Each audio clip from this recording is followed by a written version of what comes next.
순종을 결심할 때 기억해야 할 세 가지 제목으로 하나님의 말씀 증거하겠습니다.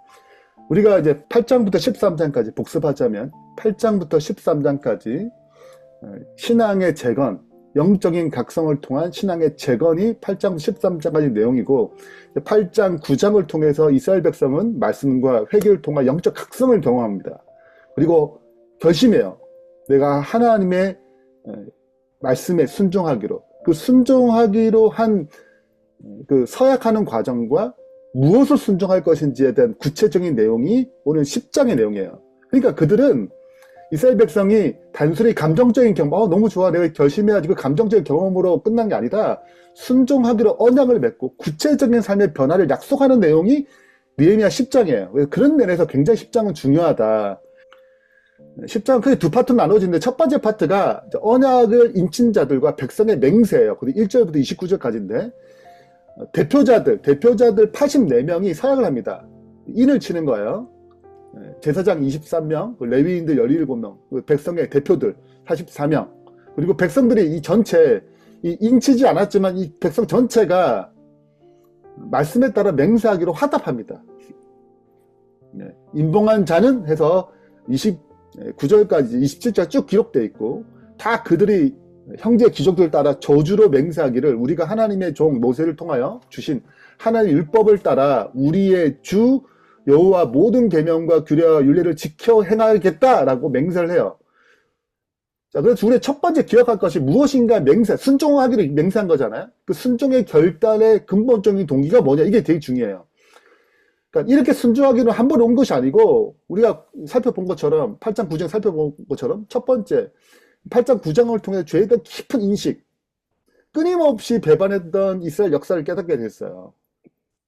그리고 그럼에 불구하고 그들을 용서하시고 은혜를 베푸시고 긍휼히 여기시고 다시 구원자를 보내주시고 성실하게 언약을 지켜가시는 하나님이 있는 것입니다. 그 변함없는 은혜, 그들의 죄에도 불구하고 변함없이 하나님께 그들을 돌보시는 그 사랑을 깨달았어요. 이 순종은 하나님의 은혜, 그 사랑에서 우러나오는 순종이어야 됩니다. 왜 중요하냐면, 여러분, 우리가 교회를 다니면 이것저것 뭐 하는 게 있잖아요. 이거 지켜라, 뭐 이걸 해야 한다, 뭐 이런 의무감들이 있잖아요. 근데 진정한 순종은 사랑에서 나오는 순종이어야지만이 받아요. 여러분, 우리 잘 아시다시피 고린도전서 13장 있잖아요. 13장. 13장은 사랑장이라고 그래요. 13장 1절에 내가 사람의 방언과 천사의 말을 할지라도, 내 천사의 말도해. 말을 너무 기가 막히게 잘해. 목사님 설교 참 좋네. 거기 사랑이 없으면 소리나는 구리와 꽹과리 같아요. 내가 예언하는 능력이 있고 모든 비밀을 알고 지식도 잘, 성경 지식도 잘 알고 잘 똑똑해. 그래도 사는 옥내만한 믿음이 있다 할지라도 사랑이 없으면 내가 아무것도 아니요. 내가 내게 모든 것을 구제해요. 내 몸을 불사르게 던져. 그래도 사랑이 없으면 아무 유익이 없느니라. 자, 우리가 하나님의 일을 하고 여러 가지 뭐 교회에서나 뭐 가정에서나 직장에서나 무엇인가 신앙적인 어떤 행동을 할 때 거기에 가장 중요한 것이 뭐냐면 사랑이에요. 하나님의 사랑이 순종의 원동력이어야 됩니다. 그래야지 의미가 있고, 그렇지 않으면 아무 의미가 없어요. 우리가 많은 걸 해요. 이 자리에 참여하는 것부터 시작해서 말씀도 보고 예배, 안식일로 예배도 참석하고 많은 것 하지만 거기에 반드시 점검해야 할 것이 뭔가 동기의 동기, 사랑의 동기. 이것이 순종의 참된 원동력이다. 그렇지 않냐면 아무것도 아니에요. 아무 유익이 없어요. 근데 우리가 이 마음에 사랑이 깨졌기 때문에 우리 제일 마지막 살펴보겠지만 하나님 필요한 거예요. 우리는 그 사랑의 원동력 가질 수 없어요. 그래서 끊임없이 그 사랑의 하나님을 만나는 것, 그 사랑의 하나님을 올바르게 아는 것, 이게 정말 중요하다. 두 번째는 이제 30절부터 39절까지예요. 자, 우리는 무엇을 순종할 것인가? 크게 세 가지예요. 굉장히 많겠지만 딱 핵심 세 가지를 정리하는 것입니다. 첫 번째, 결혼관, 올바른 결혼관. 두 번째, 예배관, 안식을 지키는 것. 세 번째, 헌금과 재물과 통해 헌신을 통해 성전을 지키는 것, 재물관. 이 세 가지가 크게 영역을 얘기하자 뭘 순종해야 되나? 그게 세 가지인 거야. 결혼에 대한 부분, 그리고 예배에 대한 부분, 그 헌금과 재물에 대한 헌신, 성전을 지키는 것. 요 요 파트가 내가 순종해야 할 때 크게 세 가지를 정하면 됩니다. 예. 이 백성들이 성경을 통해서 쭉 성경을 공부한 다음에 결정한 거예요. 이 세 가지는 반드시 꼭 지키고 회복해야 할 핵심이다. 세 가지예요. 자, 그래서 올바른 결혼관. 지금 이미 결혼하신 분은 어쩔 수 없어요. 네, 이미 끝났어. 지금 고린도 전서의 지금 내가 있는 남편, 아내에게 잘하면 돼요. 안 믿더라도 이혼할 수 없어요. 끝까지 주님이 주신 것을 가지고 살아야 돼요. 그러나 아직 결혼하지 않은 사람, 내 자녀들, 네, 이 세 가지, 올바른 결혼, 올바른 예배, 올바른 재물관, 이걸 갖춰야 되는 거죠. 이것이 순종해야 될 영역이에요. 자, 하나씩 살펴보겠습니다. 결혼관부터. 30절에 보면 우리 딸들을 이 백성에게 주지 아니하고 우리 아들들 위하여 그들의 딸을 데려오지 않겠다. 자, 그러니까 이방인과 결혼하지 않겠다는 거예요. 이게 세 가지로 중요한데 첫 번째는 신앙의 순수성을 보존하기, 이게 굉장히 중요해요. 이건 민족적 배타주의, 우리끼리만 결혼하겠다 이런 게 아니에요. 신앙의 순수성을 지키기 위한 결단이었어요. 이스라엘 백성 역사를 쭉 들어보니까 항상 문제가 뭐냐? 결혼에 실패할 때 시작돼요. 노아 홍수 시작할 때 창세기 6장 1절에 뭐에 실패해요? 하나님의 아들들이 사람의 딸들을 아름다움을 보고 결혼했어요. 자, 이 결혼관이 무너지면 신앙관이 무너져요. 물론 지금 자녀들이 안 믿으면 어쩔 수 없어요. 근데 자녀들이 지금 믿고 있고 내가 지금 내 손 아래 있을 때 이 부분을 계속 가르쳐야 돼요. 너무 중요한 부분입니다. 이거는 이 신앙의 종패가 걸려 있으면 중요해요. 이거는 그냥 나온 게 아니라 역사적 경험이에요. 노아 때나 솔로몬 때, 왕 중에 가장 탁월한 솔로몬 왕 때는, 솔로몬이 왜 가장 탁월한 왕인데, 다윗보다 더 탁월할 수 있었는데, 이방 여인들을 취했어요. 이방 여인을 취한 이유 중에 하나는 좋아요. 왜냐하면 이 나라를 강하게 하는 방식 중에 하나가 이방 여인을 취하는 방식이에요. 이방 여왕을 왕비로 데려오는 거죠. 자, 그러면 그의 왕의 딸과 내가 결혼했기 때문에 그동안에는 뭐 할 수 없냐면 볼모예요, 딸이. 그러니까 안 그래도 이스라엘 나라에서 굉장히 강하죠. 내 딸이 그걸로 결혼했죠. 근데 서로가 상호 보완하는 것입니다.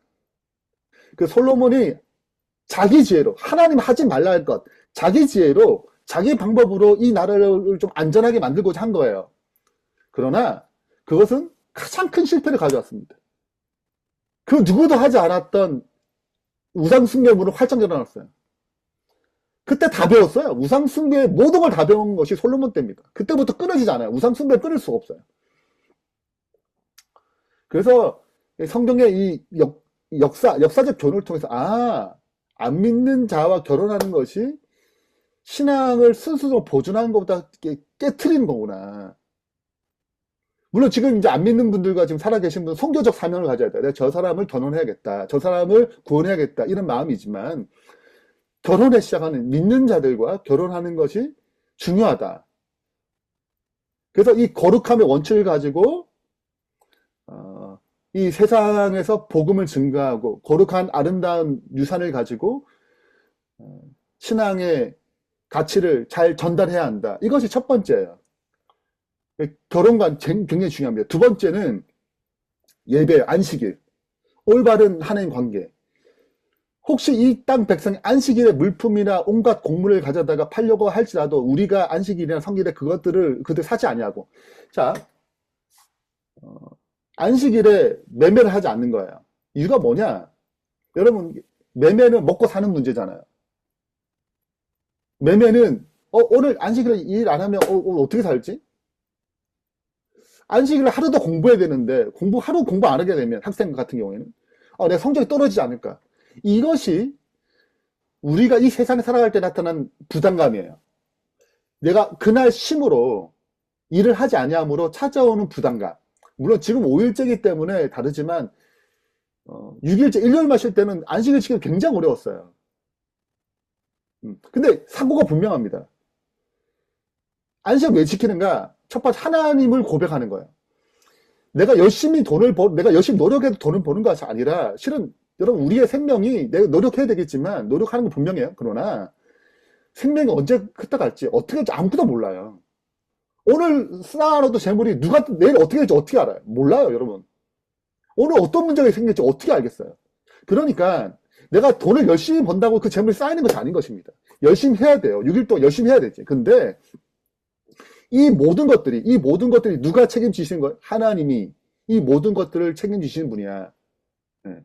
그래서 하나님의 창조 질서, 하나님이 세상을 창조하고 보존하시기 때문에 내가 오늘 하루 심으로 하나님께 맡기는 거예요. 이 모든 경제적인 것은 하나님이 책임지시는 거지. 나의 모든 것들은 또 책임지시. 그분이 맞지 않으면 이 모든 건 의미가 없지.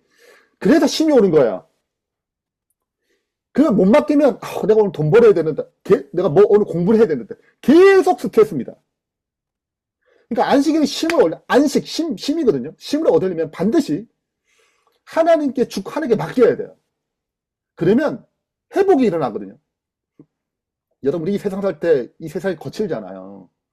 그러니까 이 예배를 통해 하루 쉼으로 말미암아 힘을 얻어야 돼요. 여러분, 자동차 고장나면 쉬어야 돼. 계속 운행해야 돼요. 정비소에 맡겨서 쉬어야 되잖아. 그게 고치죠. 우리도 똑같아요. 이 죄악된 세상에 살 때 얼마나 여기저기 상처가 있어요. 그래서 이 영혼을 하루 정도 하나님께 내어놓는 거거든요. 집중하는 거거든요. 치유하기 위해, 정비해야 되기 위해서. 그래서 이 안식일 성수는 중요하다. 우리가 하나님을 깊이 경험하고 이 세상보다, 이 물질적 이득보다 더 영적인 가치를 우선순위 두는 신앙적 고백이에요. 예배관을 회복하는 것입니다. 이제 세 번째는 재물관을 회복하는 거예요. 올바른 재물관. 하나님과 재물을 겸하여 섬길 수 없어요. 그래서 세 가지 영역이 있는데 본문에 보면 첫 번째 11조예요. 11조는 수입의 10분의 1을 드리는 거예요. 순수한 수입이죠. 10분의 1. 그 다음에 성전세예요. 성전세는 성전을 유지하는, 쉽게 말하자면 현재 오늘날 우리 월적 헌금 같은 거예요. 매월 내는 거예요. 성전세 매 규칙적으로 내는 거거든요. 왜냐하면 그 수입으로 성전을 보수해야 돼요. 그냥 운영되는 게 아니잖아요. 성전이 운영돼야 되잖아요. 11조는 제사장, 목회자들이 먹고 사는 문제거든요. 이게 무너지게 되면 성전세와 11조가 무너지면 언제나 영적 타락에 심각하게 왔습니다. 그러니까 이게 문제가, 이 성전세와 11조가 떨어지잖아요. 그러면 성전에 안 거쳐져요. 11조가 이루어지면 제사장이 흩어집니다. 성전은 보수되지 않아요. 성전은 교회를 더 봉사되지 않아요. 그리고 마지막 40년, 안식년은 구제예요. 구제. 가난하고 불쌍한 사람을 도와주는 것입니다. 그러니까 이 영역들이 내가 열심히 돈 벌고 이게 나 먹고 살자. 이게 끝나는 게 이게 되는 게 아니라 이건 하나님께 구별해서 드림으로 하나님 나라를 세우는 것. 이것이 굉장히 중요한 가치다. 이것이 성경이 말하는 기본적인 재물관이에요. 더 구체적인 것은 제자훈련 때 재물에 대한 어떻게 써야 되는가, 어떻게 그 세상에서 이 재물을 어떻게 써야 되는가, 어떻게 재물을 우리가 활용할 수 있는가, 그런 것들에 대해서는 뭐 제자훈련 때 배우잖아요. 그건 좀 생략하고, 그래서 그들 마지막 고백처럼 하나님의 전을 버리지 않겠다는 고백으로 이제 마무리가 되죠. 마지막입니다. 실은 우리가 순종한 좋은 동기, 순종한 굉장히 중요한 원칙들 세워도 우리가 할 수 없어요. 성경 전체는 굉장히 중요한 사실을 얘기하는, 이미 죄악된 우리는 절대 순종할 수 없어요.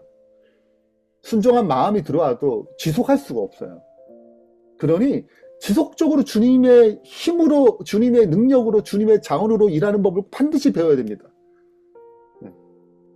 이것이 우리가 언약을 지키는 방법이에요. 우리가 할 수 없어요. 내가 할 수 없는 것을 이루시는 주님께 의지하는 것입니다. 우리 기도하는 거예요. 내가 할 수 없으니까 주님 붙잡는 거예요. 모든 영역에서 우리 주님을 의지함으로 순종을 성취하는 주의 백성 되길 바랍니다. 자, 기억할 세 가지, 순종할 때 세 가지 기억해야 돼요. 우리는 반드시 거룩한 순종하는 마음이 들어와요. 구체 영역은 올바른 결혼관, 올바른 예배관, 올바른 재물관이 세워져야 돼요. 크게 세 가지 영역입니다. 그래서 이게 하나님과 관계 올바른 예배잖아요. 올바른 결혼은 내 이웃과의 관계의 가장 첫 번째 가정이에요. 이걸 올바르게 세워야 돼요. 그럼 재물관, 그 밑에거든. 재물은 우리를 다스리니까 우리가 다스려야 돼요. 올바른 재물관. 이 세 가지를 통해서 우리가 회복이 되는 것입니다. 이 세 영역이라고 그래요. 자, 이런 순종의 열매들이 우리 삶 가운데 가득 넘치길 바라면서 말씀 마치겠습니다.